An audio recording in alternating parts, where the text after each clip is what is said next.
Okay, welcome year 11 to your next revision video. This is for Germany again, and we're on to session 6. If you want to open that up, we're going to look at these activities and I'll guide you through what we need to do. First of all, we've got a mind map to complete on the main feature of the terror or police state. So you've got the terror state in the middle, also known as the police state. This is where the institutions or organisations of a country are used to control its citizens. So there's a number of things we want you to look at and remind yourselves about. I would recommend that you do need to do this from memory, but if you struggle to do this, it might be worth then looking at your notes to complete it in another colour, in your red pens, in a blue pen, because you'll need that for the next question that we're going to do.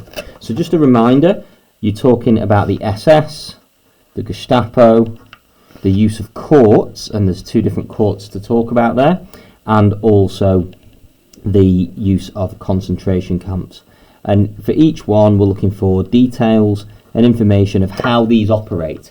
Okay, so we're not looking necessarily at the individual groups that have been controlled. That's another session. We're talking first of all about how these are used to control citizens. Have a go at that. Pause the video now to then complete from memory.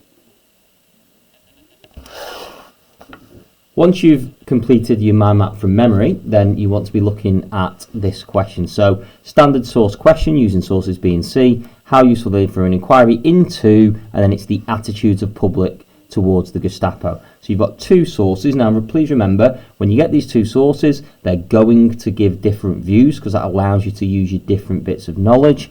A reminder that you've got the provenance here and the content here, and we need to be using the content plus own knowledge and the provenance plus own knowledge. As we've gone through these sessions, normally I would have written you out a guide of what to do. Well, here I'm not going to do that. I'm just going to remind you that you've got content here, provenance, and you need to add context. How do you know the context? Well, you've just completed it in this diagram. So what you should be doing, remember, is trying to say how useful the sources are. So it's a paragraph about the content with knowledge, using a quote from here and then a quote from here to say how useful this source is. Write about B, then write about C, or C, then B, but make sure you write about them together. You've got quite a bit of space to be able to have a go at an answer. It shouldn't take you more than that, okay, because it's only an 8-mark question. And then to finish off, you've got a learning grid. Use the remaining time in the session to complete the learning grid or be tested on it once you've completed it. Then finally, you've got a question over the page. For this one, explain why Hitler was able to create a dictatorship in 1933 and August 1934. Again, 2 bullet points, and then you must use your own information. Don't forget about that. So you should be looking to add a 3rd bullet point there. Okay, so as I said, you're going to use the remaining time in the session to practice this grid, okay, once you've had a go at this question. Just to be clear, this question is talking about the consolidation of power, so it's what was done in a previous session. You should be using the timeline that you've got in a previous session. So this timeline, okay, from memory, you're trying to use that to then complete this answer.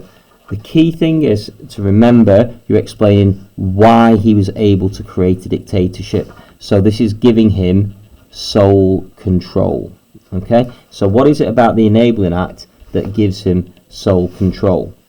What is it about the Reichstag fire? So yes, the Reichstag fire happens, but if I give you an example, you could say something like, Hitler blamed the Reichstag fire on the KPD. Okay, now that's just a fact. This allowed him to ban the KPD as a party. Again, this is starting to explain a little bit more, but it's still not showing how it gave him ability to create a dictatorship. But if you said this removed the next largest party and his main opposition, now you're explaining how he's able to get sole control and dictatorship, because you're saying they get rid of the main people who oppose him. So this is your explanation. That's where you link into the question. You've begun with facts here, but you then link into the question saying that he removed the next biggest party and his main opposition. That's then giving you the opportunity to say that's how he creates a dictatorship. Okay, so have a go at that question. 3 bullet points, paragraph on each. That isn't a paragraph, that's just an example of how I've explained a fact. But a number of facts done in this way will turn into a larger paragraph. Best of luck with that, and hand it in to your teacher on the day that you're told to.